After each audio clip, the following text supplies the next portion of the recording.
Bom, pessoal, boa noite.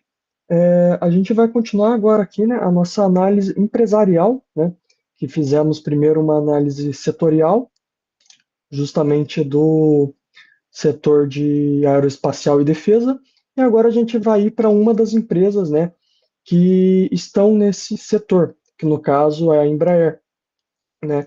E vocês vão ver, né, que nessa aula é, muito das coisas assim já foram respondidas na análise setorial, o que é comum, tá? Que é justamente porque quando a gente faz uma análise de um setor ali em específico, a gente acaba querendo ou não, principalmente setores oligopolistas, você acaba fazendo uma análise empresarial ali meio que junta quase, porque como são normalmente um setor composto de duas empresas, você acaba entrando nas minúcias de cada um, né? Mas quais são os principais pontos de avaliação caso a gente queira fazer uma análise empresarial mesmo, né? Ir mais a fundo nesse aspecto. Bom, o primeiro a gente pode ver justamente qual que é a sede da empresa, né? Isso pode justamente impactar, porque a gente sabe daí onde que ela está em um polo, se ela está numa sede ali que pode ser um ponto ali focal mais tecnológico, um ponto ali mais industrial, isso pode nos dizer muitas coisas já de início, né? Justamente o tipo de empresa, ou seja, ela é uma empresa grande, média, pequena, startup, isso vai dizer se ela é justamente, né, uma empresa de valor, que está em busca de valor, né? Ou seja, uma empresa que já tem uma posição consolidada no mercado, etc. Ou se ela está uma empresa de crescimento, ou ela é uma aposta do mercado, etc. Né? E isso vai influenciar justamente o risco dela, né? Empresas pequenas, startups, né? Elas têm uma denominação própria, normalmente elas são small caps, né? Então ela acaba tendo um risco maior, né? Justamente porque são empresas que podem não ter sucesso na sua empreitada. O setor que a empresa está inserida, justamente, né? Ou seja, qual que é o setor que essa empresa atua? É, Onde que ela, dado o porte dela, qual que é o market share que ela tem, etc. Qual que são os principais concorrentes, né? Os principais produtos. E isso justamente a gente acaba entrando muito numa análise setorial, né? Vocês acabam vendo que, querendo ou não, mesmo os escopos ali da análise setorial, só que agora a gente pode justamente destrinchar em uma parte da empresa em si, né? Aí a gente pode também, por exemplo, caso eu queira fazer uma avaliação mais robusta, eu posso buscar uma análise SWOT, né? Para quem, por exemplo, vai trabalhar em M&A ou tem interesse, ou até mesmo como analista, né, de banco de investimento, eles acabam sempre fazendo uma matriz SWOT, né, para ver qual que são, né, que são justamente quais que são as nossas forças, nossas fraquezas, são aspectos internos da empresa, né? E aí o OT, que é justamente as oportunidades e as ameaças, né? Opportunities e threats, do inglês, são aspectos externos, né? Aspectos que, querendo ou não, a empresa não tem muito controle, né? Por exemplo, no caso da Embraer, né? Mas futuramente, como a gente já falou também no setor aeroespacial, o que de todas as empresas que estão nesse setor acabam tendo, é a questão de regulamentação, que é sempre uma ameaça para eles, e a questão dos combustíveis renováveis, né? Isso também acaba sendo uma possível ameaça, né? No caso, eles teriam que fazer aviões com menos poluição, menos emissão de carbono, né? E entre outros. E também, né, como a gente falou, até o aspecto financeiro, né, de custos, porque se eu conseguir reduzir a minha emissão de conseguir reduzir o meu consumo, né, da gasolina aeroespacial que as aeronaves têm, a empresa, né, o meu cliente, que no caso são justamente o Estado e, e as empresas aéreas, eles vão ter um custo ali, um custo variável menor, né? E isso acaba podendo, principalmente para as empresas aéreas, elas abaixarem o ticket médio e conseguir talvez até mesmo vender para mais clientes, né? Que são justamente quem quer comprar uma viagem, um serviço de viagem aérea, né? A gente tem daí dois tipos de análise que a gente pode fazer de uma análise de empresa, tá? O top-down, é, a gente tem até um gráfico aqui, a gente tem justamente. pegando ali a economia como um todo, a gente vai depois para o setor, depois para a indústria, né? Que a indústria ali seria o subsegmento, né? Justamente. E depois a gente vai para a empresa em específica. E a gente tem a bottom-up análisis, que é de baixo para cima. A gente pega a empresa, depois a gente vai para a indústria, depois a gente vai para o setor, e depois a gente analisa a economia, tá? No caso, as empresas, a análise bottom-up, ela tende a dar um menor enfoque na economia no geral e no setor. Então, você acaba tendo justamente a base ali, o principal eixo, a companhia específica. Eu, particularmente, acho melhor a top-down, mas ambas vai depender do analista, né? É que, na minha visão, eu tendo ali um aspecto geral da economia, eu consigo já ver algumas tendências, né, de mercado. Depois que eu vejo essas tendências de mercado, eu vou ver as tendências do setor. E acaba que quando você vê as tendências do setor e do segmento, você acaba já tendo uma base muito boa para quando você quer analisar a empresa em específico. Tá? Podem ver que justamente até aqui eu vou acabar me repetindo com a aula passada, justamente por isso, porque quando você vê o setor já como um todo, ele acaba sendo mais redundante, tá? Para quando você vai analisar a empresa em específico. E aí também, né, a análise da empresa em específico, né, aqui a gente vai focar também, né, depois de você analisar algumas características quantitativas e qualitativas, a gente vai começar justamente naquelas minúcias da empresa, que são os balanços patrimoniais, né, que são as próximas aulas, e indicadores de rentabilidade, endividamento, etc., né, a gente pode fazer e que daí a gente já tem uma base, né, melhor, tá? E, bom, quando a gente também tem que fazer a nossa análise empresarial, ou seja, vou pegar uma ação ali da bolsa, que eu acho interessante, vou ver então também o setor, etc., vou ver a empresa. A gente tem que ver justamente qual que esse tipo de empresa, ela tem um investimento em valor ou ela é um investimento em crescimento. Qual que é a diferença? Se lembra que justamente a remuneração, quando a gente investe em uma ação, é a variação do capital mais os dividendos, né?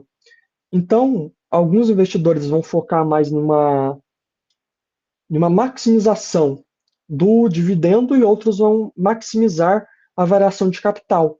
A variação de capital tende a ter mais risco, né? O dividendo, quando se tenta maximizar ele, você querendo ou não, você tem um pouco ali mais de você tem menos risco, né? Você está menos exposto ao risco. Por quê? Porque empresas que distribuem em dividendos tendem a ser empresas que já têm valor, ou seja, elas geram valor e elas têm posições consolidadas. Por exemplo, a Coca-Cola, ela não tem muito mais para onde crescer. Então, o que ela acaba fazendo, ela tende a, digamos assim, provavelmente a distribuir mais dividendos, né? E aí, no caso, justamente o investidor que vai buscar esse valor vai querer receber mais dividendos, né? Porém, justamente tem uma outra estratégia que também é válida, que é justamente o investimento em crescimento. Então, talvez aqui eu não tenha muito interesse em investir numa empresa muito consolidada, por exemplo, a Coca-Cola ou um banco, né? Que são segmentos consolidados e que daí, no caso, eu queira mais, por exemplo, apostar em empresas de crescimento.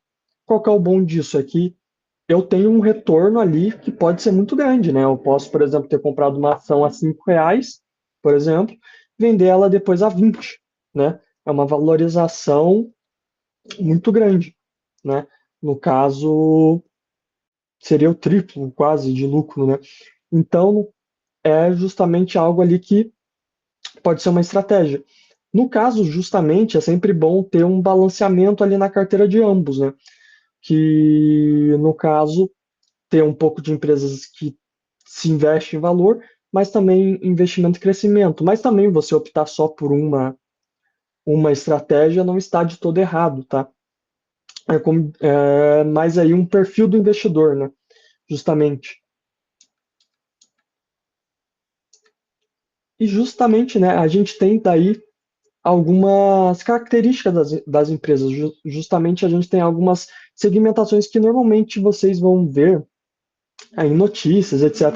mega cap, large cap, mid cap, small cap e micro cap, tá? Que elas justamente querem dizer o valor de mercado das empresas, tá? A mega cap é a que tem uma valorização de 200 bilhões de dólares para mais. A large cap é de 10 bilhões a 200 bilhões e assim por diante, né? Igual tá no gráfico. E qual que é a relevância de saber isso? A relevância de saber isso é justamente para a gente saber é, o risco, de certa forma, que a gente vai tomar em cada empresa. Uma small cap, ela tem uma capacidade de valorização do ativo dela muito grande.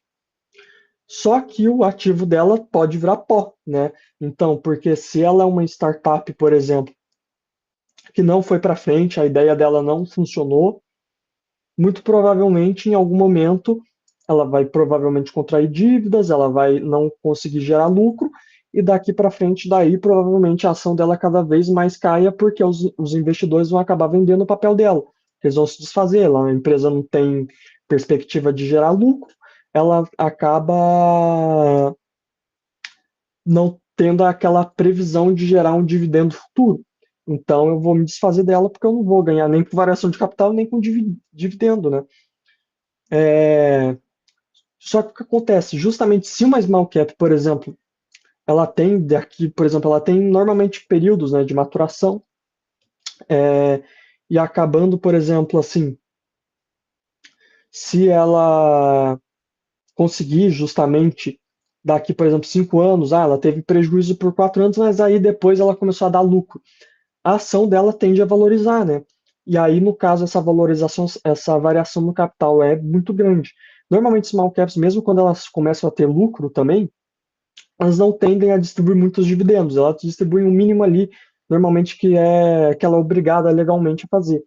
Por quê? Porque para ela é interessante ela não distribuir dividendos, para ela reinvestir esse capital dentro dela, para ela continuar crescendo, né? E tomar ali uma posição de mercado melhor, tá? Por exemplo, no caso de mega caps e de large caps, elas são interessantes para quem quer justamente montar uma carteira baseada em valor e em dividendos. Por quê? Porque a empresa não tem muito mais para onde crescer, né? A Coca-Cola, por exemplo, ela não tem mais muito para onde crescer, né? Ela deve ter aqui um mercado aqui, ali, em específico, mas não é como se fosse um crescimento muito grande, como, por exemplo, sei lá, uma empresa agora de tecnologia ali, que ainda tem muito para crescer na área de dados, na área de IA, etc., né, de software. Então, ela acaba distribuindo mais lucros, né? Um caso, por exemplo, é a Petrobras, né? A Petrobras, querendo ou não, de certa forma, não tem muito para onde crescer, mas né? E aí, no caso, ela começa a distribuir lucros, né? Que é justamente uma estratégia. E aí, por exemplo, no caso aqui da Embraer, né? Pegando agora justamente uma análise de uma empresa. Aonde que é, de que setor que ela está? Ela está no bens industriais, com segmento de atuação de material aeronáutico e de defesa, o A&D, né? Com sede em São José dos Campos. Setor notadamente sendo caracterizado como capital intensivo, né? Como a gente já discutiu anteriormente, a Embraer ela depende muito de mão de obra qualificada, e o setor é um setor que é notadamente por isso. E quais são os principais concorrentes? A Airbus, Bombardier, né, no segmento de jatos regionais, e aviões comerciais com corredor único, sendo a Airbus e a Boeing, né, que justamente vão ali ser as principais concorrentes dela. A Embraer também tem produtos nos setores militares, como o C390 Millennium e o Embraer Super Tucano, né, o MB314. E justamente, né, aqui fazendo uma SWOT de novo, né, quais são as principais oportunidades da Embraer? Principalmente o setor militar, né, e o setor também que eu não coloquei aí, mas justamente competir mais diretamente com a Boeing, com a Embraer, com a Airbus, no setor de aeronaves, digamos assim, sem corredor único, né, com mais de 2 corredores, né, ou seja, que são aviões ali que eu acho que vão ali de 200 e pouco a 300 ali, que são aviões que já conseguem cruzar oceanos, né? Ou seja, é algo que justamente ela pode crescer, né? E para isso ela precisa ganhar escala, né? Porque daí vem todas as outras minúcias ali, que ela precisa ganhar escala. Acho que até o CEO deles estavam esses dias falando sobre isso, né? acho que eu vi uma notícia sobre isso, que ele tinha, né, que a Embraer tem planos disso, e são dois setores que são duas oportunidades para ela muito grande, né? Quais são as fraquezas, principalmente? Justamente regulamentação, né, que pode mudar, e a questão dos veículos, né, das ameaças, regulamentação e a questão dos veículos aéreos, né, os eVTOLs aí que podem ameaçar e que ela, querendo ou não, já estava se movimentando para criar, né, a Embraer criando a EVE, que é uma subsidiária dela, e outras coisas ali que podem ser complicadas, principalmente relacionada à cadeia de produção, né? Tentar criar uma cadeia de produção mais focada ali num cluster ali, né? De São José dos Campos, Jacareí, Taubaté, Caçapava, etc., né? Que ainda ela ainda depende muito de comprar é, de alguns componentes de outros países, né? O que acaba sendo justamente uma fraqueza dela. E essa é justamente uma das fraquezas da empresa, né? Que ela ainda não tem uma cadeia de produção muito muito dentro do escopo dela. Aqui, né, justamente onde que a Embraer está, né? Aqui no Brasil, a sede dela é em São José dos Campos, ela tem também outros pontos ali em Belo Horizonte, Botucatu, Brasília, Caçapava, Campinas, Campo Grande, Floriano, Gavião Peixoto, que é o segundo ponto aqui dela que é mais importante, né? Eu imagino, porque é onde tem também uma outra fábrica, eu acho que de aviões regionais, né? Os aviões executivos da Embraer são feitos em Gavião Peixoto e em São José é a sede administrativa e os comerciais, né? E ela tem, né, atuação em outros pontos também, né, para alguns jatos, enfim. E aqui a EVE, né, como eu e as outras joint ventures dela, né. Aqui, né, um relatório justamente de desenvolvimento da indústria aeronáutica, as características principais da indústria aeronáutica, justamente veja que é interligado ali com o setor, né, acaba sendo caráter internacional da demanda por seus produtos, uso de matéria-prima, uso de capital intensivo com longos ciclos de payback, alta especialização e remuneração da sua mão de obra, histórico de elevada volatilidade do custo do combustível de aviação de origem fóssil, cadeia produtiva cada vez mais internacionalizada, com importantes atividades de pós-venda e manutenção, reparo e revisão, né? E justamente, né, veja que sempre que a gente pega normalmente, principalmente duopólios, oligopólios, quando você faz a análise setorial, você vai acabar fazendo grande parte da análise empresarial, porque você vai acabar vendo ali os principais pontos fracos e fortes já do setor, e acaba que você acaba caindo na análise empresarial já, só tirando ali alguns pontos assim mais específicos, cadeia de produção, que eu acho que de cada empresa cada uma vai ter uma, justamente para a gente ver ali aonde está a sede, onde tem mais coisas, alguns produtos, né, que algumas empresas podem se diferenciar aqui e ali, né? Por exemplo, se a gente pegasse, fizesse uma análise empresarial da Lockheed Martin, a gente teria que pegar muito mais o setor militar, né, que é praticamente onde ela vai atuar, né, diferente da Embraer, que ela tem ainda um setor militar tímido, porque o Estado brasileiro não tem muito quanto o Estado americano de investir muito, né, nesse componente. E aqui, justamente, né, a cadeia produtiva, eu peguei um exemplo do Millennium, né, o C390, e veja que justamente muitos outros componentes precisam de outras empresas, né, de fornecedor estrangeiro e nacional, né. Ou seja, o computador de missão, acho que provavelmente deve ser da Vibraz, né, que é ela que normalmente faz isso. Pedais canadenses, sistema de ar-condicionado da Suíça. A gente vê que tem muita participação da Suíça e dos Estados Unidos, né?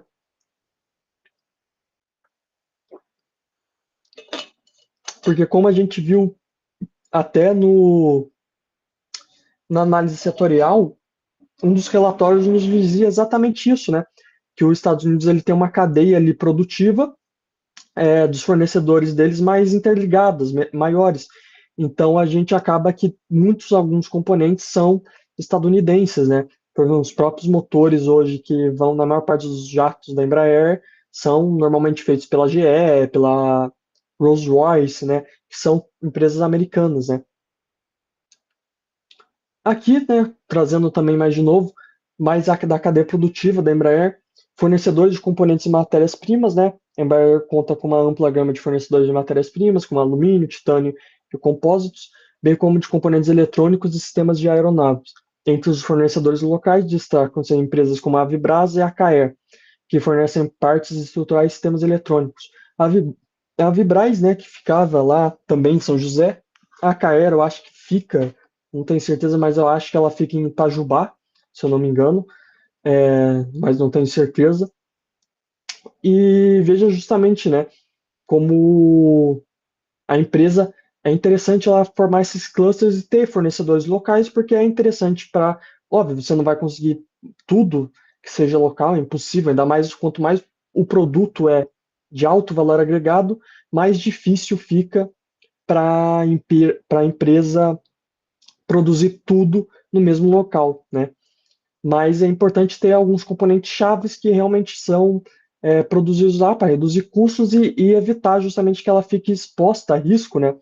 Como a gente vê no caso de dar muito poder ao fornecedor, que daí o fornecedor ele pode ter poder e ele, dependendo, ele vai determinar o preço, que vai aumentar o custo para a empresa, né? Por exemplo, uma empresa que faz muito bem isso é a Coca-Cola. Ela meio que ela tem um poder de barganha contra os seus fornecedores muito grande, né?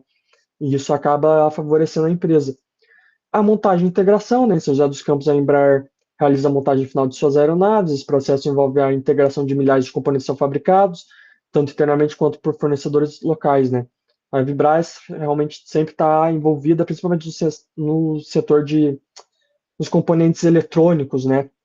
Eles de defesa, etc., eles sempre normalmente é, fazem algumas coisas assim, entregam para a Embraer. Engenharia e desenvolvimento, né? Aqui, por exemplo, por a Embraer estar, né? Ela foi criada de certa forma por conta do ITA, né? E está perto ali do Parque Tecnológico de São José, né? Tem o DCTA, né? Lá, o IEAV também, que é o Instituto de Estudos Avançados. Então, o que que ela consegue? Ela consegue uma mão de obra muito qualificada lá, né? Que o ITA é normalmente é, uma referência em questão de engenharia no Brasil, né? Muitas vezes se coloca como a principal faculdade, universidade de engenharia, né? Então ela consegue ter acesso a uma mão de obra muito qualificada, né? Lá. E justamente está também perto de pesquisadores que estão ali desenvolvendo pesquisa e desenvolvimento de ponta, né? No caso, até o IAV tem também, né, mais no sentido militar, algumas coisas assim. Isso acaba sendo bom para a empresa porque ela tem algo próximo dela, né? E então ela já consegue ver, ali ela consegue já integrar os alunos para estágio, etc., né, dentro da companhia e etc. Serviços, né, e MRO, de manutenção e reparo. A Embraer também conta com uma rede de fornecedores de serviços e manutenção de reparos, que são empresas locais que oferecem serviços especializados que garantem a operacionalidade e a segurança das aeronaves produzidas, né? E aí também, justamente, só, né, parceria com o ITA, Parque Tecnológico lá em São José, né, que ela sempre, a Embraer faz muito disso, empresas locais como fornecedores estruturais, empresas como a Laticor do Brasil, especializada em aeroestruturas, e a GKN Aerospace, que fornece componentes para fuselagem e sistema de asas, são exemplos de fornecedores essenciais localizados em São José dos Campos. E colaboração com pequenas e médias empresas, né, de São José, né, que no caso a gente via lá, né, que realmente a Embraer ela movimentava muito da economia de São José. É, e no caso, né, só voltando, justamente ela poderia ter uma maior integração fora de São José, né, porque o que a gente via é justamente que a Embraer ela tinha um impacto muito grande em São José, mas ela não conseguiu criar outros clusters ali por volta de Jacareí, Taubaté e Caçapava, principalmente, né?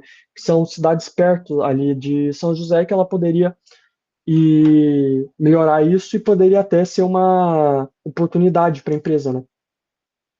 Aqui justamente, né, o apoio governamental ao setor de A&D, quadro resumo da experiência internacional, né, fabrica aeronaves, etc. E aqui justamente a gente pega de novo o setor, né? E que a gente pode justamente olhar para o setor, é que como aqui no caso a gente só tem a Embraer, né? A análise do setor de A e D vai ser uma análise da empresa também, né? Então tem que pode se fazer isso também, né? Então às vezes eu pego uma análise do setor, mas como a empresa a gente só tem uma empresa aqui nesse setor, aí a análise empresarial vai ser praticamente a análise é, empresarial também, de certo modo, quando a gente pega assim o caso Brasil, né? Porque a gente só tem uma empresa no Brasil, então vai ser ela mesma.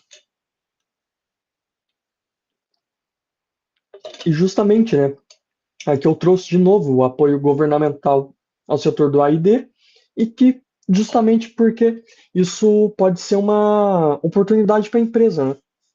Tanto para o governo quanto para a empresa, porque se o governo ele tem ali uma empresa mais militarizada, ele pega ali e investe mais na parte militar da Embraer. Isso representa até uma segurança, né, institucional para o governo, porque então a gente fica menos refém de, por exemplo, pedir, fazer um contrato lá com a Rafale ou com a Lockheed Martin e pegar os jatos defasados. Então a gente pode pegar uma tecnologia mais própria nossa, que a gente consiga fabricar e que nos dá mais segurança, né, na área de defesa. E não somente isso, mas também, né, os Estados Unidos fez isso muito bem, sempre fez isso muito bom, que foi pegar o ramo militar e investir nele, mas não só pensando também só na parte militar, porque acaba gerando uma externalidade para fora, né? Muitos produtos que foram antes militares, eles acabam sendo usados no ramo civil, né? O próprio GPS ele era um produto militar, né? E ele acabou indo para o civil. As telas touches, elas eram também produtos militares, foram criados principalmente pelo focando no exército e aí depois eles se tornaram produtos civis que outras empresas puderam utilizar, né? O Brasil tem até um pouco, deu um passo até, né? A Embraer deu um passo nisso porque ela conseguiu, né? Uma transferência tecnológica do Gripen, né? Do F-39, se eu não me engano, Gripen. E aí, no caso, isso faz com que a empresa, daqui a um tempo, talvez consiga produzir o próprio caça dela de quarta geração, que eu acho que é o Gripen, quarta ou quinta geração de caça, e aí justamente, né, podendo até desenvolver outras coisas, etc, né? Isso acaba abrindo um leque maior, né? Aí agora só uma última coisa que eu vou compartilhar justamente com vocês, é que também, né, outra ponto que a gente pode pegar para analisar uma empresa é justamente entrar, né, aqui sempre no Embraer ou o nome da empresa e no RI, né? A gente vem, entra aqui e aí normalmente a gente vai ter aqui em informações ao mercado ou governanças quase sempre aí a central de resultados, né? E apresentações, relatórios anuais que vai ter sempre um resumo de tudo, né? Aqui a gente tem as demonstrações financeiras, etc, né? Release, apresentação dos resultados trimestrais, etc. Que eu acho que aqui esse é o que normalmente tem, é esse aqui. Normalmente é o formulário de referência, tá? Que a gente tem aqui, principalmente mais coisas mais resumidas, tá? No caso de, por exemplo, qual foi a atuação da Embraer, os principais clientes aqui, por exemplo. Eu quero pegar, né? Não precisa ler tudo, né? Até porque seria realmente muito desgastante. Mas a gente pode justamente pegar os históricos do emissor, os principais clientes da empresa, né? Efeitos relevantes da regulamentação, da regulação estatal, ou seja, se eu vou investir, não sei ali muito bem onde vai, vejo como ameaça a regulação, a empresa diz mais ou menos o que ela faz. Produção, comercialização de mercados, né? Principalmente esses três aqui, eu acho relevante talvez de ler ali para ter uma base, nem que seja resumindo até num notebook LM da vida, né? Falar, eu quero tal página de tal página, né? Para IA e ela faz. E aí, no caso, é interessante justamente porque ali a empresa vai trazer os principais componentes, né, dos principais clientes dela e etc, né? Sazonalidades, etc, concorrência, né? Justamente eles acabam até destrinchando mais até do que os relatórios ali, porque pega outras empresas ali que ela entra realmente num setor assim específico, tá? Esses relatórios são bem interessantes por conta disso. E aí, no caso, né, esses relatórios depois para demonstração contábil, eu particularmente não acho muito interessante quando você vai investir pessoa física. O analista, né, o cara que vai para o investment banking, etc., ele tem que saber daí talvez pegar isso aqui e ler um pouco com maior profundidade, porque quando você vai pessoa física, querendo ou não, é mais interessante você resumir indicadores ali de balanço, né, que já tem pronto ali, então se tem a ferramenta, a gente usa a ferramenta, né, que é mais interessante. Mas aqui sempre para ver concorrência, etc., é sempre interessante ver esses relatórios, porque eles realmente são bem detalhados, né? Aqui, por exemplo, eles já pegam, né, no segmento de aviação comercial, a extensa interrupção do tráfego causada pela pandemia da Covid, afetou as operações de nossos clientes em todo o mundo, né, que no caso os clientes são justamente as empresas aéreas, né? E embora o volume global de tráfego aéreo comercial tenha recuperado, etc, né? E é justamente isso que eu queria mostrar mais para vocês, tá? E aí, por hoje a aula é isso, tá? Uma aula mais, tentei ser mais resumido justamente porque, como eu disse, já muitas das coisas foram tratadas, né? E acaba que quando você faz análise, pelo menos para mim, top-down, você acaba já tratando muitos tópicos ali, elencando três coisas muito juntas, sabe?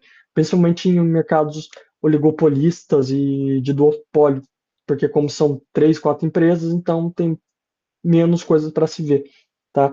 E aí, próxima aula, a gente vai justamente entrar nos